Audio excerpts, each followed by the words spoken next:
Hello and welcome back to English Today. And this is DVD 6 and the second DVD of your elementary level. And in this DVD, you will see another 3 episodes of our story, That's Life, followed by our special TV programs. In the first, a music expert talks about John Lennon, followed by a business debate about Bill Gates. Then in the grammar section, we will study the regular and irregular verbs of the past tense, adjectives, and the use of should for giving advice. Okay, so enjoy your studying and have fun.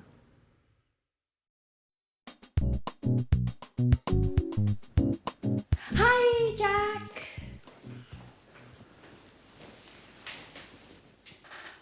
Yes, that's exactly what I told him. I sent him an email asking for more information. No, I didn't. I'm sorry, I didn't have enough time today. Okay, I'll call him in 10 minutes. Bye. Hi, Jack.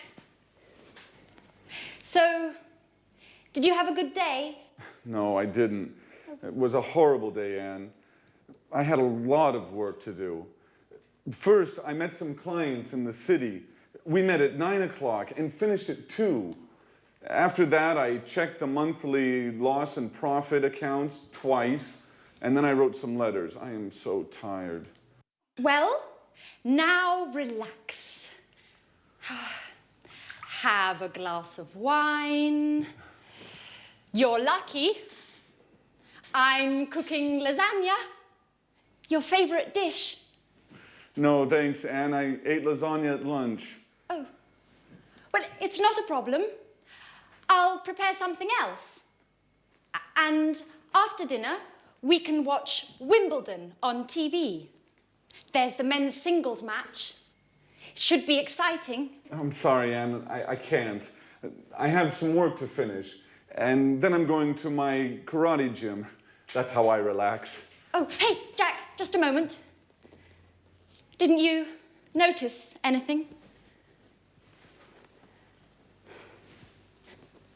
Did you clean the kitchen? No, I didn't. Did you receive your marvelous set of Chinese plates? No, Jack. Nothing about the house. It's about me. Oh, I see. You bought a new pair of shoes, didn't you? They're very nice. Well, I have to go now. It's late. Oh, it doesn't matter. Go. Bye. Such a waste of time.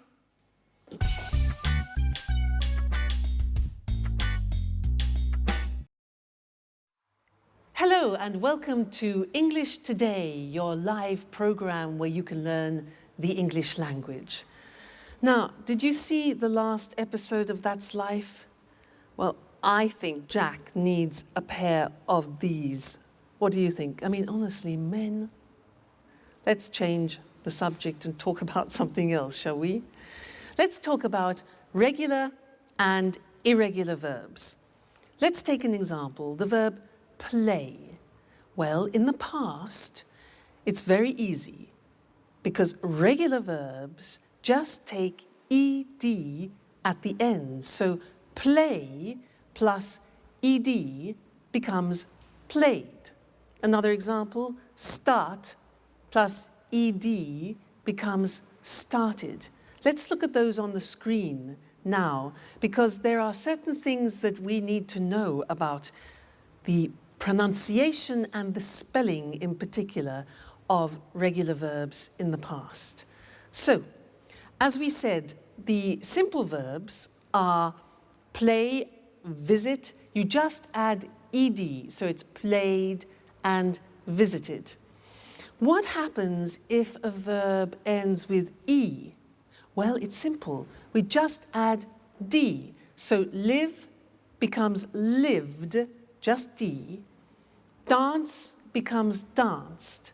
You just add the D. There's no need to add another E, okay? Then what happens if the verb ends in a Y? For example, hurry. Well, that's simple. You take off the Y and you replace it with I-E-D. Hurry becomes hurried. Now, this is for verbs which end with a Y preceded by a consonant. So another example is marry. It ends with R-Y and becomes married, I-E-D. Okay? Then the next group, stop. T-O-P is the end of that verb, so it's consonant, vowel, consonant.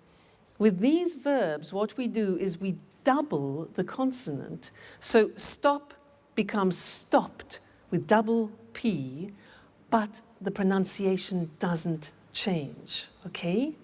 Another example is prefer. Prefer becomes preferred, double R. Okay, again, pronunciation doesn't change. So these are the things you need to remember about the simple past, regular verbs. Mainly, it's a problem of spelling, okay? Otherwise, it's easy. The problems begin with the irregular verbs because you have to learn them by heart, which means by memory. You have to learn them individually. Now, I am going to read some to you, some of the most important ones. Some of them you have already heard in the story, so listen carefully to the pronunciation. Buy, bought. You notice that O-U-G-H-T is pronounced ought. Buy, bought. Come, came. Do, did. Drink, drank.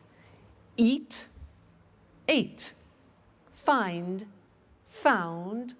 Get, got. Give, gave.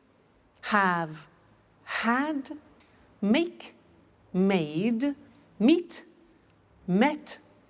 Read, read. Notice that. Now, read and read are written exactly the same, but the pronunciation changes in the past tense. Read, read. Say, said. Send, sent. Speak, spoke. Tell, told. Think, thought. Watch that again. O-U-G-H-T, ought. Write, wrote. Okay, so some of those are the most important irregular tense verbs that you will hear, all right? Now, let's go and join our friends again in That's Life. And the girls are looking at an album of photographs. Listen to them carefully and see how many past tense verbs you can pick out, okay? And then we'll continue with our studying of it after. They're very important, these verbs. See you later. Bye.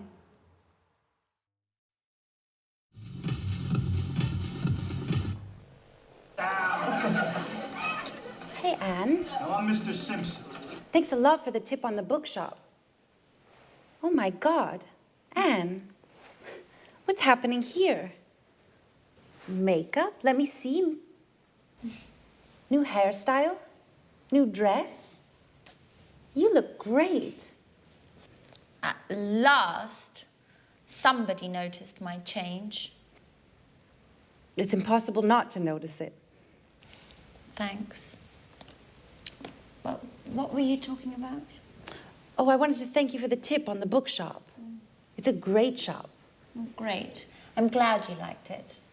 I love sitting and drinking a cup of coffee and looking at the books. Yes, that's exactly what I did. I sat down, ordered a cup of coffee, and read.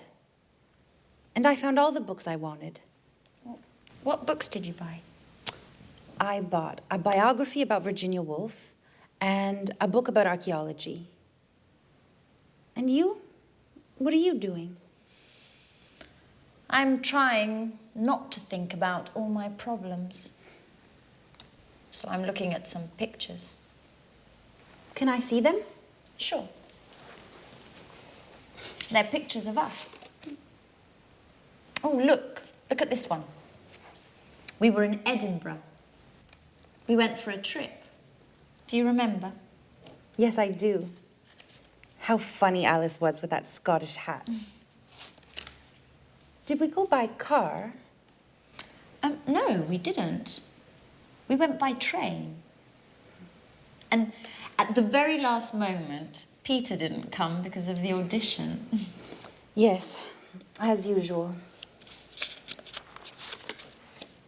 And who's this? I don't know him. Oh, that's Frank, a friend of mine. I met him on holiday in Norway. We had a good time together. And? Afterwards, he went his way and I went my way.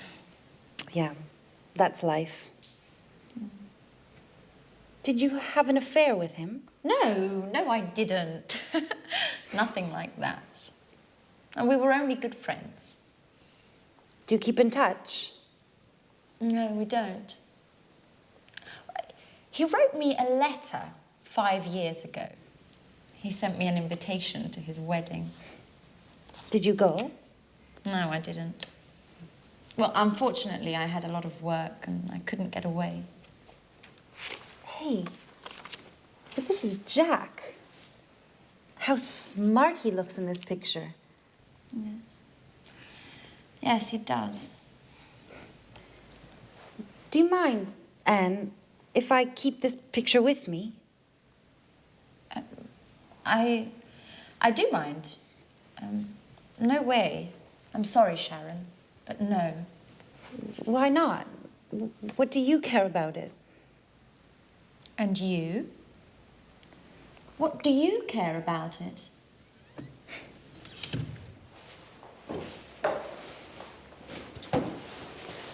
Hey, girls. What's happening here?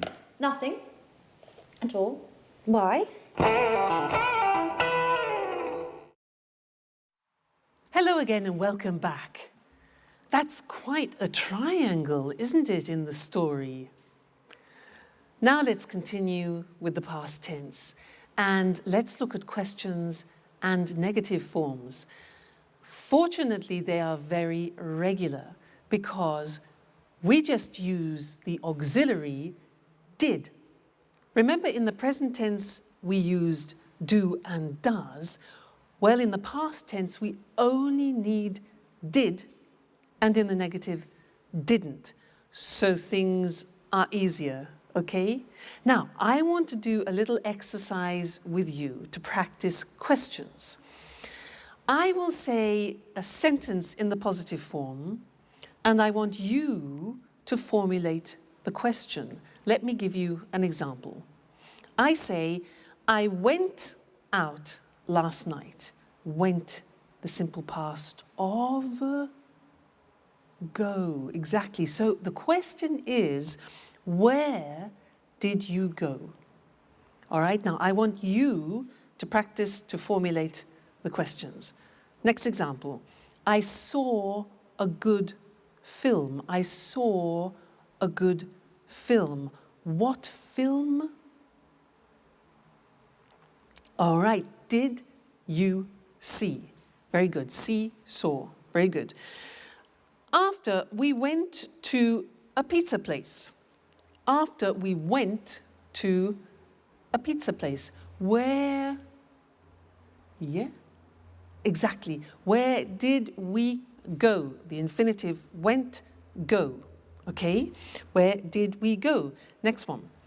I had a Four Seasons pizza. I had a Four Seasons pizza. Question, what type of pizza did you have? Exactly. Have is the infinitive of the past tense had. Great. Next one. We drank some beer. We drank some beer. What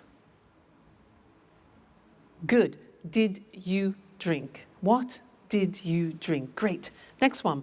We talked about the film.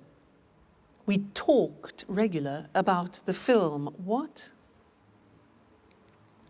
What did you talk about? So it's a regular verb. We take off the ed, the infinitive, talk. What did we talk about? Great. Next one. We left the restaurant at 11:30. We left the restaurant. What time did you leave? Very good. Leave is the infinitive of left. What time did you leave the restaurant? And the last one, be careful here. It was very good. It was very good. What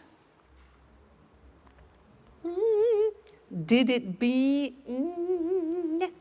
Remember, the verb to be is always an exception, and we don't use an auxiliary.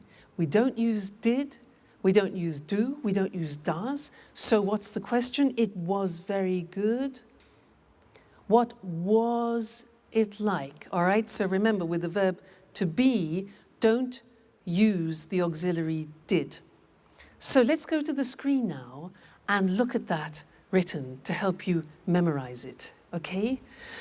So we said that we use did and didn't in the question and negative forms. Let's look at the question. You have the question word when, the auxiliary did, the subject you, and then the infinitive form, all right? When did you arrive? Who did she or he see? How did it happen? Why did we sell it? Okay, always did with I, you, he, she, it, we, you, they. And where did they go last week? All right, so it's not difficult. Now the negative, well, we take did not and we abbreviate it to didn't, and we say, I didn't see them last month, you didn't hear me, he or she didn't visit him last week, it didn't rain last month, we didn't buy the house, they didn't go to the party yesterday. So again, didn't with all the forms, I, you, he, she, it, we, you, they, all right? So now you know the positive form, the question form, and the negative form of the simple past tense, which means you can have some fantastic conversations with any of your English or American friends. All right, so keep listening for that, and we'll keep talking about it in the future lessons. So take care until then. See you soon. Bye.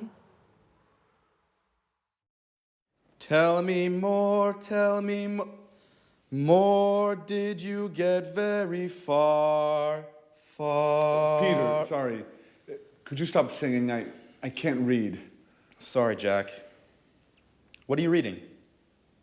It's a book about inventions. Really? Can I have a look? Sure. I'm reading about the computer. Oh, Jack. You have a serious problem. You work hard all day long, and then you spend your spare time reading about computers. Well, the same applies to you, with music, I mean. Are you crazy? How can you compare music with computers? Anyway, music is my job. You know, we're performing in a few days. I'm so nervous. I know. But music isn't the only thing in life. I'm studying for my European computer driver's license. Does that count? Sure it does. But music is more interesting. That's your opinion, Peter. Well, for example, did you know that Bill Gates founded Microsoft, but the computer goes back to the 19th century? They built a computer in the 19th century? No. John Babbage had the idea for the first computer in the 19th century. He called it the analytical engine. Hey guys, what are you talking about? I've got a questionnaire for you. Are you ready? Not again. Why do you like answering all these surveys? I guess it's a hobby. A little strange, I know. Anyway, it's a way to learn something new about ourselves, you know? I'm curious. Aren't you too? Well, are you ready? No, not me. Please leave me alone, Alice. I have more important things to think about. Bye-bye. Jack? Okay. Okay, what are the questions? Shoot. So, this questionnaire is about love. First question. When was the first time you kissed someone? Ooh, that's an interesting question. I kissed a girl for the first time 2 years ago. Come on, you're joking. Yeah, I guess I am. No, I kissed her in 1982. How did you know it was 1982? I remember it well. I met her during the summer holiday. I was riding my bicycle, and when I saw her, I fell off. She was so beautiful. Did you kiss her immediately? No, it took me a long time. She gave me a kiss for my birthday in January. Interesting. Very interesting. Next question. Saved by the Bell. Just a moment, let me answer that. Welcome back again. It's good to see you. Now, I have one more thing to tell you about the simple past tense, and it's all related to pronunciation, the pronunciation of the regular verbs. Now, it's unusual, but we have 3 different ways of pronouncing the verbs in the regular, in the past. So we need to look at the screen and study those together. It's quite interesting. Let's take the first group. Look at the verbs. Watch, dance, laugh, wash, and walk. Now, if you notice, those verbs end with a hard sound. Watch, dance, laugh, wash. Okay, those are hard sounds. Now, when we add the ed, what happens is the pronunciation becomes T. We don't say watched, we eliminate the E and we say watched. Okay? Interesting, hey? So look at that. Watched, danced, eliminate the E, pronounce the T. Danced, laughed, washed, and walked. Okay? Now, the temptation is to say watched, danced, laughed, washed, but we eliminate the E and we add T, okay? Watched, danced. Good. The next group, listen to the verbs. Play, clean, study, close, snow. Now, the pronunciation at the end of those verbs is soft, not like walk, which is hard, it's soft. Play, clean, study, close, snow.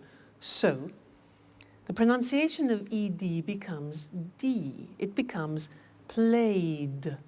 Again, we eliminate the E, we say played, cleaned, studied, closed, snowed. Okay, not snowed, closed, studied, but studied, closed, snowed. All right, so first group with a T, second group with a D, and the last group is actually easy. If a verb ends with a T or a D, then the pronunciation of ed becomes id. And in fact, it's impossible to pronounce it any other way. Take an example, start. It becomes started. Started, not started, started, okay? So, want becomes wanted, start becomes started, land, landed, paint, painted. All right, so those are the 3 groups of pronunciation. Just keep practicing them and they'll soon become automatic for you. Don't worry too much. And also, when you're listening to our friends in That's Life, try and pick the pronunciation out. All right? Great. I'll see you again in the next lesson. Bye. Hello? Yes, just a moment. Alice, it's for you. Tom on the phone. Oh, no. Jack, can you tell him I'm out, please? No, Alice, I told him you were at home. Oh, make something up, please. I don't want to talk to him. He's so boring. Tell him I'm ill or something else, whatever you like. Hello, Tom? Hello? Tom, I can't hear you. Hello? Thanks, Jack. Okay, well, where were we? Let me see. When did you start school? Well, what does school have to do with love? And what a stupid question. I started school when I was 6 years old. Everybody starts school at 6 years of age. Right. Did you enjoy school? I enjoyed university, yes. I enjoyed it very much. Excuse me, Alice, but do you really find this questionnaire all that interesting? Well, not really. Anyway, let's go on. And why did you enjoy university? Because we had parties every Saturday night. No, really, why? Well, I learned a lot, and I made a lot of new friends. I lived on my own, and... Just a moment. Hello? Just a minute. Alice, it's John on the phone. Oh, Jack, please tell him that... Oh, I know that you're not at home, or that you're ill. I know the story. Thanks, Jack. Hello, John? Hello? John, I can't hear you. Right, now where were we? Wait a minute, Alice. Now it's my turn. I have a question for you. Okay, shoot. Could you please answer the phone next time? You know, I'm not your secretary.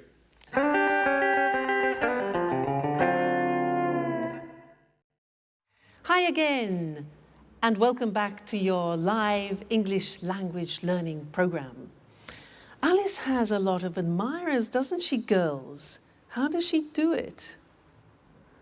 Now, I want to do an exercise with you to help you practice recognizing past tense verbs. Okay, so I'm going to become a newsreader. I'm going to read you the 9 o'clock news in English, and I will use about 22 verbs in the past.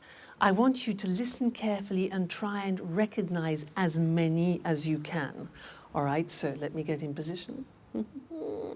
Are we ready? Okay.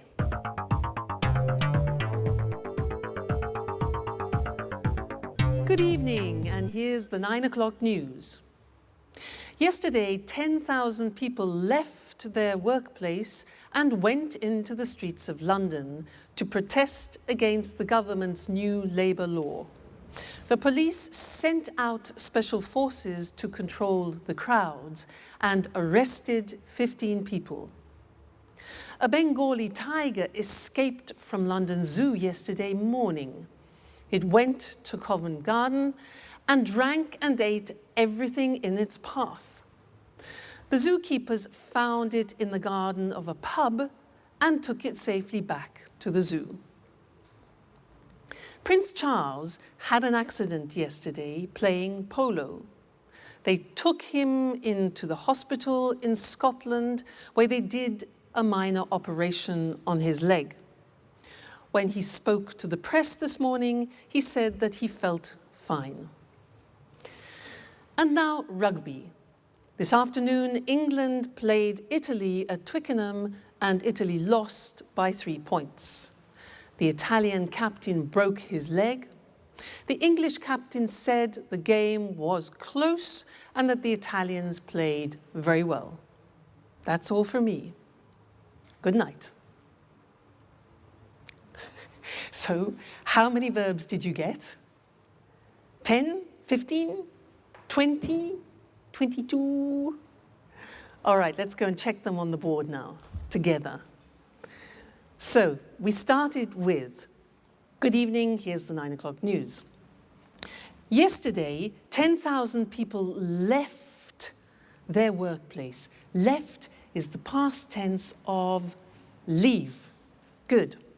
And went into the streets of London, went, past tense of go. Right. To protest against the government's new labour law. Then, the police sent out special forces, sent, past tense of send, to control the crowds, and arrested, which is the past tense of arrest, it's a regular verb. Arrested 15 people, okay? How many so far? Okay. A Bengali tiger escaped from London, regular verb, escaped from escape. It went to Covent Garden Market, went, past tense of go, and drank and ate. Drank, past tense of drink, ate, past tense of eat. The zookeepers found it in the garden of a pub, found, past tense of find. Good. And took it safely back. Took, difficult. Took, past tense of take. Take, took. Okay. Prince Charles had an accident. Had is the past tense of have. They took him, you know, past tense of take, to a hospital in Scotland where they did a minor operation. Did, past tense of do. Yeah. When he spoke to the press, spoke is the past tense of speak. He said, past tense of say, that he felt fine. Felt, past tense of feel. Great. Rugby. This afternoon, England played, past tense of play, Italy at Twickenham, and Italy lost. Lost is the past tense of lose, okay, lose. The Italian captain broke his leg, broke, past tense of break. The English captain said, past tense of say, we saw.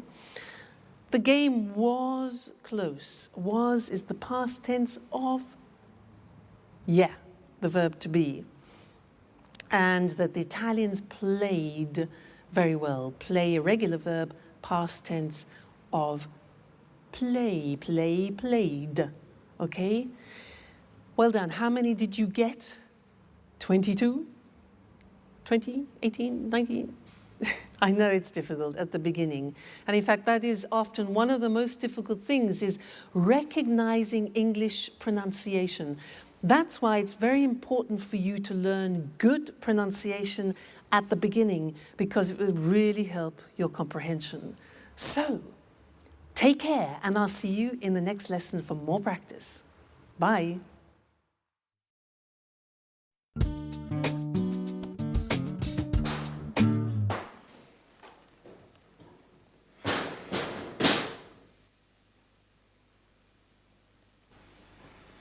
Hi, Sharon. What's up? Hi, Jack. I'm okay. Don't worry, everything is just fine. Really? I don't think so.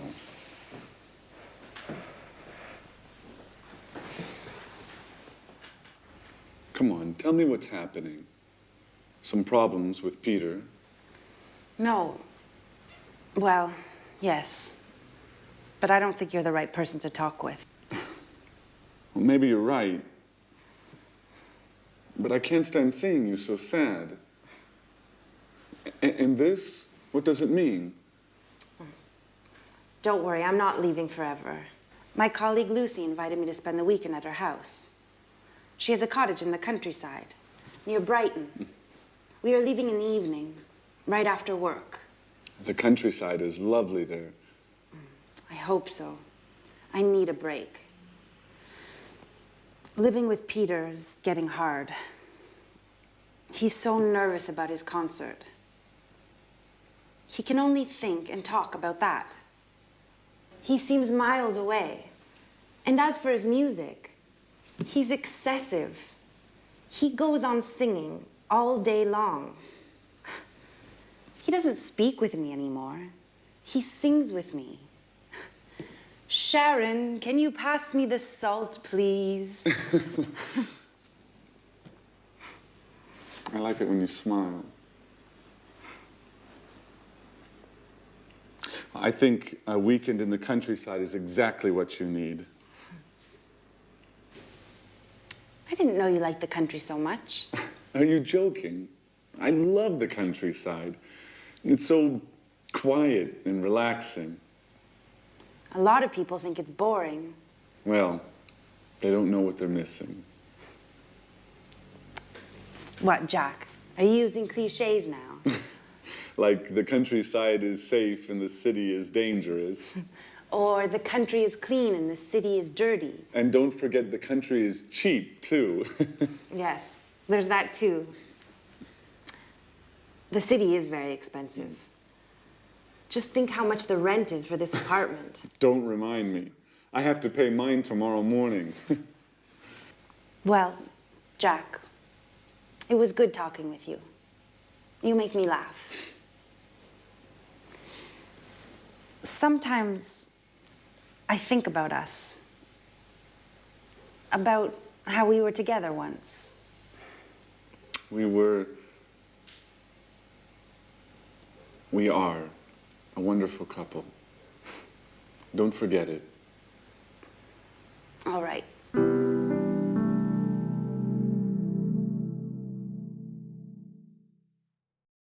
Hi again. How are you? So, Jack and Sharon both like the countryside, do they? Can you imagine them alone in a house in the country, cheek to cheek? We'll see. Could be interesting. Now, in this lesson, I want to talk to you about adjectives. Adjectives. In that last episode, they talked about the city and the countryside. So let's look at some adjectives that we could use to describe the city and the country. For example, the countryside is beautiful, but often cities are the opposite of beautiful. We say ugly. Beautiful, ugly, all right?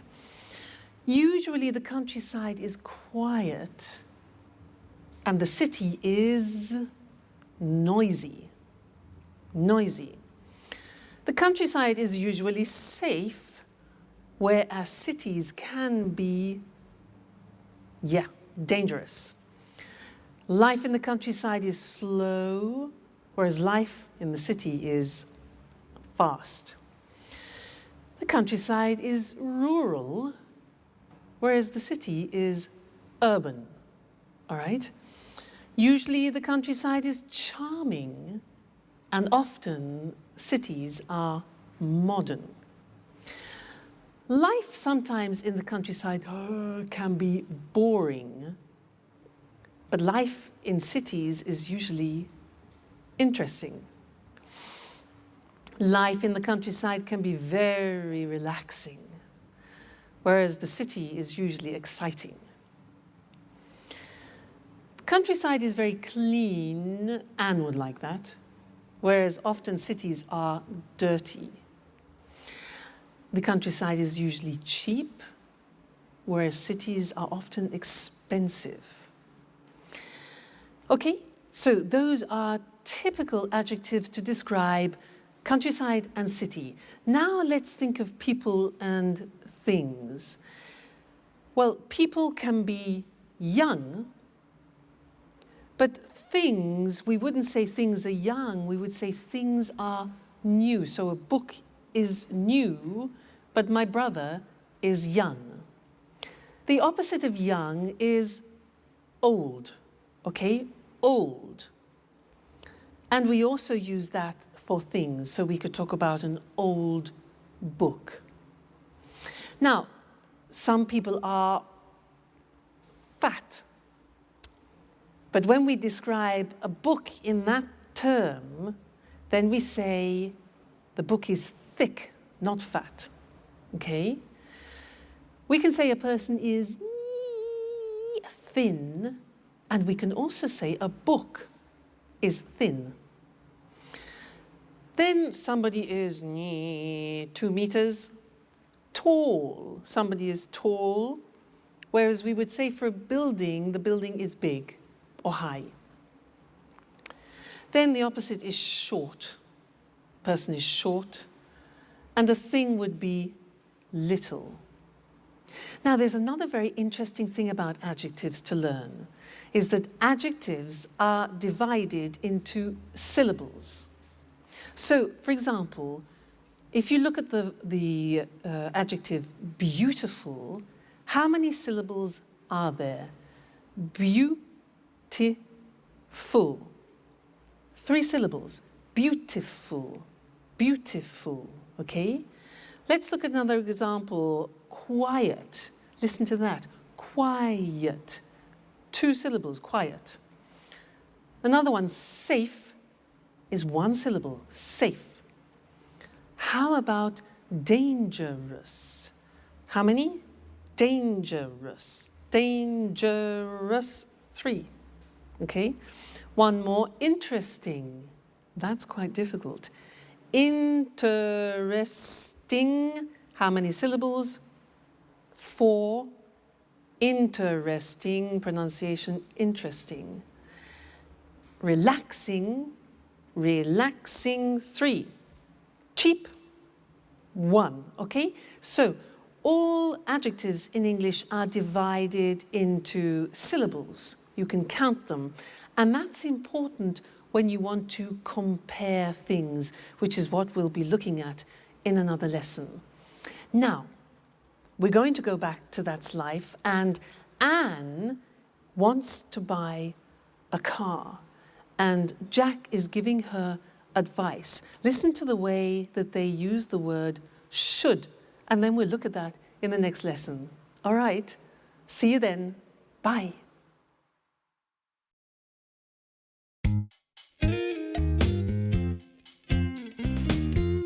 Oh, hi, Jack. Do you have a moment? I always have time for you, Anne. Can I ask you a question? Sure. How can I help you? Well, I need your advice. I want to buy a new car. Ah, you should buy a fast, expensive sports car. Come on. I can't afford a sports car. My car's old. It's too big. And it's difficult to drive. Very good reasons to buy a new car. Yes. I'd like to buy a small, stylish car that's not too expensive. A small, stylish car that's not too expensive. And for young people. Of course. You shouldn't buy a car for old people. So, what car should I buy? I don't understand anything about cars. Well, what about buying a Ferrari? Are you joking? Just kidding. Let me think. Ooh, can I have a look? Well, how about this car? It's nice. Isn't it expensive? All cars are expensive these days. By the way, did you hear about Sharon? Yes. I met Peter in the afternoon. He told me they had a quarrel. But I don't think we should worry about it. Do you? Well, maybe we should. What do you think of Sharon, Anne? She's very pretty. Yes, she is. What about me, Jack? Do you think I'm good looking? Come on, Anne. Well, you are very attractive. Do you really think so? Yes, Anne. You are always on my mind. Oh, Anne, I'm sorry. It doesn't matter, Jack.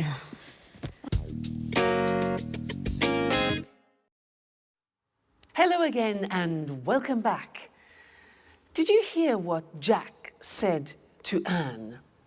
He said, you should get yourself a really fast, expensive sports car. Now, do you think that's practical advice with all the money that Anne hasn't got? Well, he did say one thing which is useful. He used should. And that's what we're going to study now, the use of should. Because we use should in English when you want to give advice to someone. So if I say to you, for example, oh, I've got a terrible headache, then you give me advice. And you could say, for example, well, you should take an aspirin. Should, written S-H-O-U-L-D. Very easy, because we say, I should, you should, he should, it should, she should, we should, they should. Fantastic, it never changes. So should plus the infinitive. Now, I want to do something with you. I'll say something, and I want you to give me some advice. All right? So, for example, I say, oh, God, I'm really tired. I'm really tired. Okay, yeah. You should go to bed. Or you should rest. Exactly. Next one. I'm getting fat. I'm getting fat. Yeah, exactly. You should eat less. Or the negative would be, you shouldn't eat so much. You shouldn't eat so much. Okay? Next one. Oh, my back really hurts. Ooh. Exactly. You should see a doctor, or you should go to a chiropractor, for example. Great. Now, I don't speak English very well. I don't speak English very well. Yes, exactly. You should watch English Today all the time. All right? Fantastic. So that's the form should for suggestions. Let's look at them now on the screen, just to consolidate that. So, should. In the positive form, the examples are, you should take a rest. She should take an aspirin. They should see a doctor. He should stop eating sweets. And I should study English every day. Okay, so the form is should plus the infinitive without to. The negative, she shouldn't, look at the pronunciation, shouldn't work so much. I shouldn't go to bed so late. You shouldn't go to that film. He shouldn't smoke so much. All right? The question when you're asking for advice is simple. You put should first and then the subject. So the examples are, should I see a dentist? What should I do? And should we practice English every day? Yes, we should. Okay, good. So that is the language that you can use whenever you want to give advice to somebody in English. Should plus the infinitive. So should you come and see me every day? Yes, you should. Okay, and you should come to the next lesson. So I'll see you there. Take care. Bye. Hello, hello, and welcome to Music World. And welcome to Tony Moore, our music expert. In this week's edition, we want to celebrate the life of a great musician from Liverpool. Maybe the greatest pop musician of all time. Right, Tony? Yes, that's right. And of course, we're talking about John Lennon. Yes, John Lennon, a famous singer and songwriter, but also sometimes a controversial figure. OK, Tony, let's look at the important moments of his short but very successful career. Well, John was born on October the 9th, 1940, in Liverpool. He had a difficult childhood. His parents separated, and John lived with his aunt, Mimi. She was very, very strict, and she didn't like John spending all his time playing the guitar. So John had a difficult childhood. And what about the Beatles? When did this amazing pop group start playing together? In 1958, John met Paul McCartney at art school in Liverpool. This was the beginning of their musical journey together. Shortly afterwards, George Harrison joined them. At the beginning, the band was called the Quarrymen, but in 1959, they changed the name to the Beatles. Interesting. Where did the band play? Well, in Liverpool, of course, at the Cavern Club. But they gave their first series of performances in Hamburg, at the Star Club, in the city's red light district. The Beatles were very happy and had lots of fun in Hamburg. It was here in Hamburg that they developed their look, and in particular their famous hairstyle. A hairstyle that suddenly became fashionable all over the world. Ah, that hairstyle. They were called mop tops, weren't they? Yes, that's right. What was their first #1 single? The single, Please Please Me. It was an immediate success and went to the top of the charts. That's right. Well, the four lads from Liverpool played together as the Beatles until 1970. Their last album was Abbey Road. Then the band broke up. To the disappointment of all their fans. And then, what did John do next? He started a successful solo career. Imagine and Plastic Ono Band were popular albums. Did John ever try to reunite the Beatles? Oh, no. His relationship with Yoko Ono became very, very important for him. John and Yoko started to get involved in politics. They began to spread a message of world peace. And when was he killed? John was killed on the 8th of December, 1980, outside his New York apartment in the Dakota Building. Who killed him? Mark David Chapman, a Beatles fan. And why? Well, he was crazy. He was mad. He said Lennon had betrayed the ideals of his generation.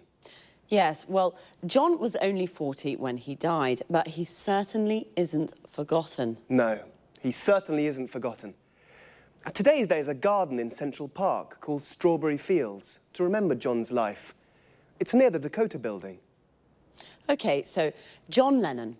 John Lennon, perhaps the greatest pop musician of all time. Thanks to our expert, Tony Moore. Thank you. Goodbye. Goodbye.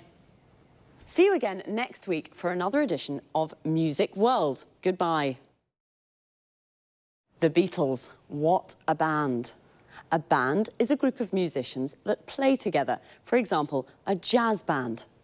When the band plays pop or rock music, we often say a pop group or a rock group. A musician is someone who plays music. There are jazz musicians, classical musicians, pop musicians. We say that someone plays music or plays a musical instrument. For example, John played the guitar. I play the piano. Do you play an instrument? A singer is also a musician. Their voice is their instrument. They sing. A musician plays music and a singer sings songs. John was also a songwriter. A songwriter is the person who writes a song, and the words of a song are called lyrics. The lyrics of John Lennon's songs are very beautiful. The Beatles recorded lots of albums. An album is a record or CD with 8 or more songs on it. A single is a record or CD with just one song. Often a single becomes very popular and we say that it goes to the top of the charts. The charts is the list of the most popular songs that week. So when a single goes to the top of the charts, it means that it's at the top of the list and very popular. When a song is #1 on the list, we call it a #1 single. Please Please Me was a #1 single. But bands also play live in front of an audience. We say they give a performance. So we can say, the Rolling Stones are playing in Rome tonight, or the Rolling Stones are giving a performance in Rome tonight. A performance can be just one song or piece of music, but when a band or singer plays lots of songs, we call it a concert. Unfortunately, some bands, like the Beatles, separate, and we say they break up. The Beatles broke up in 1970, and John Lennon started his solo career. A solo career is when a musician records songs alone, without the band. It's time for me to say goodbye to all you music lovers. See you next time.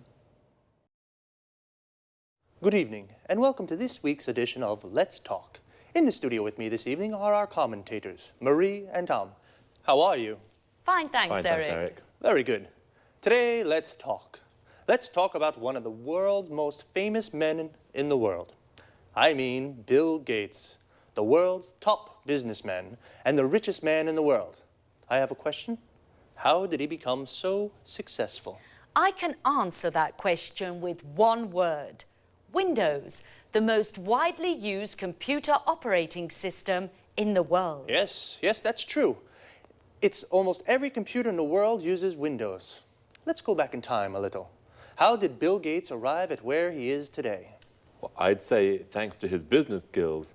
At the end of the 80s, when he founded Microsoft, he understood where the computer industry was going. That's right. At that time, computers were very big, very expensive, and only large companies could use them. Gates understood that smaller, personal computers, the PCs we use today, were the future. Of course, he wanted all these PCs to use his software. So he understood 20 years ago how we use computers today. That's a good businessman. But of course you need more than intuition to become the world's top businessman. Yes, of course. To become the world's #1 businessman, you need an aggressive business philosophy. For example, from the beginning, Bill Gates did everything to stop the illegal copying of Microsoft programs. Until this time, people didn't buy software programs. They shared them freely or copied them. Bill Gates created the market for computer software. But that's not all. Bill Gates was very ambitious too. Do you know he wanted to be a millionaire by the age of 30? Yes, and he worked very, very hard. For many years, he only slept 6 hours a day. He was a real workaholic. So he also helped coffee producers too. I guess so. After he became a multi-millionaire with Windows, what did he do next? He turned his attention to the internet. Initially, he didn't think the internet was important. This was a business mistake. Microsoft developed Internet Explorer 4, and 3 years later, Microsoft won the browser war and destroyed its competitors. So today, almost every computer in the world uses a Microsoft program. That's right. Well, Bill Gates is a very, very successful businessman. Is there anything about him to make him likable or just a bit human? Well, his charity work, this is very important for him. Bill and his wife Melinda now work for the Bill and Melinda Gates Foundation. In 2000, Bill gave half his fortune to the foundation to fund charity work. This is fantastic. Bill Gates, a successful man with very good business skills, but with a big heart too. Well, today we have learned about one of the most important business leaders of our age. Thanks very much, Marie, and thank you, Tom. Goodbye. Goodbye. Thank you. Goodbye. Goodbye. And goodbye to you. And see you again soon for the next edition of Let's Talk. Well, Bill Gates is definitely the most famous businessman in the world, but I didn't know he was so generous. A businessman, or businesswoman, is a person who works for a company or for themselves, and they are always looking for ways to make money. To be a successful businessman, you need good business skills. In other words, good ideas to sell more and to make more money. Bill Gates has very good business skills. He founded Microsoft, To found a company means to start a company. And Bill Gates founded Microsoft because he knew where the computer market was going. What is the computer market? The people who buy computers. The people who buy a product are the market of that product. Bill Gates even created a market for computer software. To create a market for a product means you are the first person or company to sell that product. He also destroyed his competitors. Competitors are the people who sell the same product as you. Of course, to be so successful, Bill worked a lot. We say he was a workaholic. Workaholic comes from the word alcoholic, a person that drinks a lot of alcohol. And he became a multi-millionaire with his business philosophy. A multi-millionaire has lots of millions of euros or dollars. Someone who has 1 million is called a millionaire. A business philosophy is how someone wants to run a business. To run a business means to manage a business. Bill Gates runs his business very well. And not only, he gave half of his money to a foundation, which is an organization that funds charity work. To fund something means to give money to an activity. And charity work is when people work to help each other. So, very smart, but also very generous. I think I would be generous like Bill if I were a multi-millionaire too. See you soon.